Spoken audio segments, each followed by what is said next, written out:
Good morning YouTube and welcome to my first video.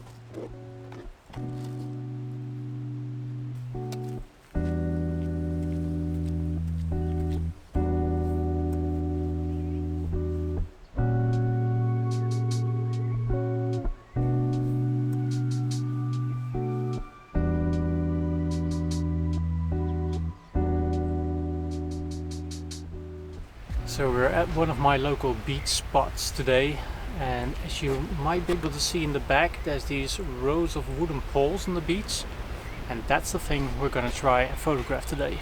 Let's go!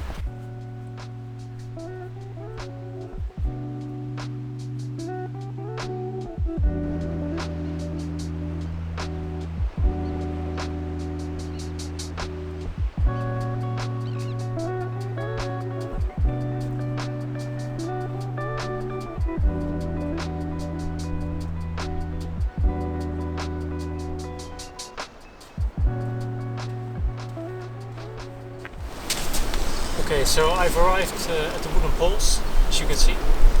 I'm gonna switch to the action cam now, point of view style, and try and get some nice photos. Let's go!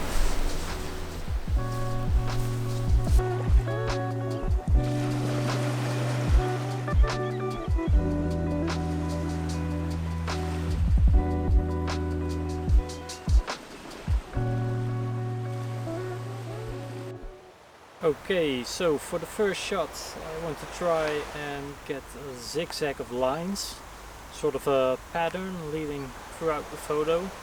Going to focus on the nearest poles, F9, and press the button. Got a 10-second timer on just to eliminate any kind of shakes. Let's see what we get.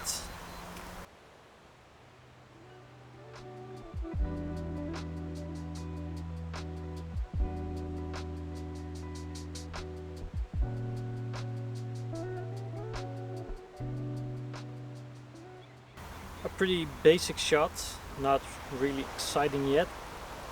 Let's try putting on ND filter for longer exposure, smoothing out the water.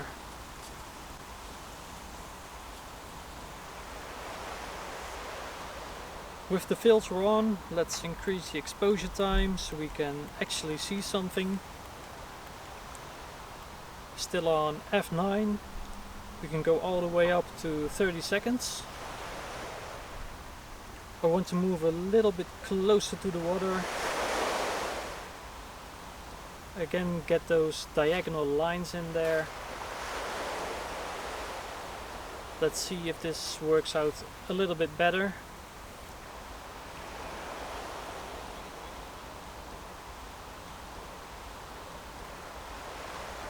Focusing again on the nearest poles, and let's get this shot.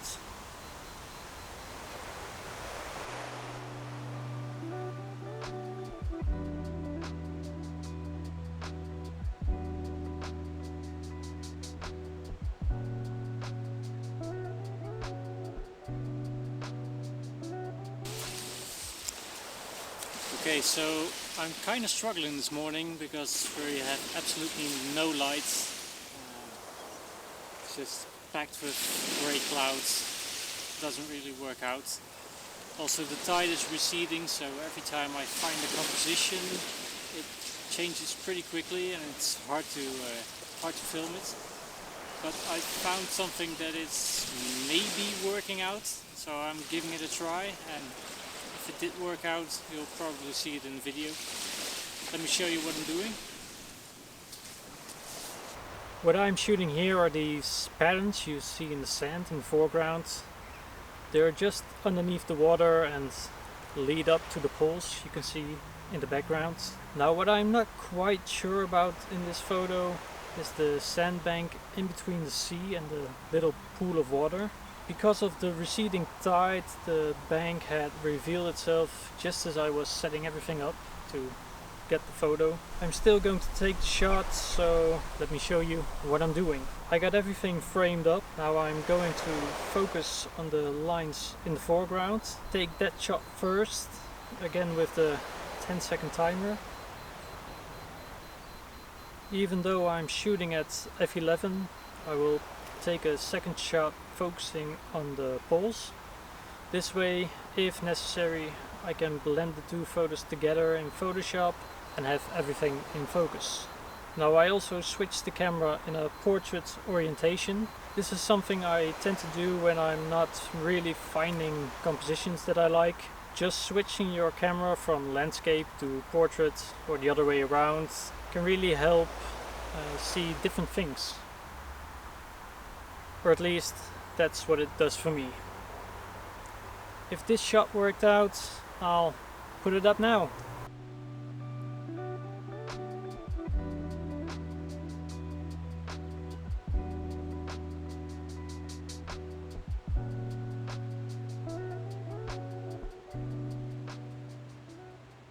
Okay, now I'm going to abandon the poles and focus on these rocks that I found. They're all covered in seaweed and we have the waves crashing into them. Well, crashing, more like slowly rolling in.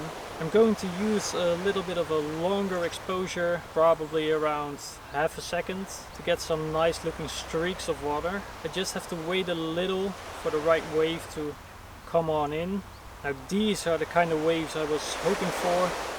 They were just caused by a boat passing by, so I got quite lucky. The next thing I have to do is take a photo exposed for the sky, because in the shots of the waves it is totally blown out.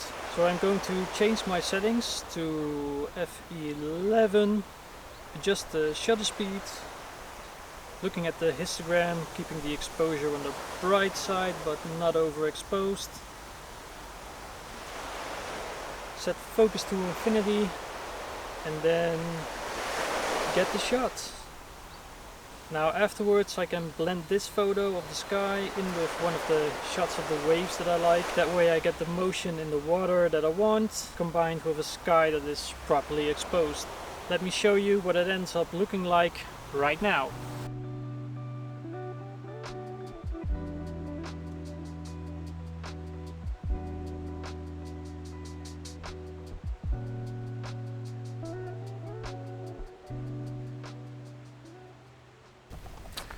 Okay guys, I guess it's a wrap for today. I hope you enjoyed it. I certainly did. It's always nice being out getting some photos, even if the conditions aren't as brilliant as you hope. So hope you enjoy the photos and I'll see you next time.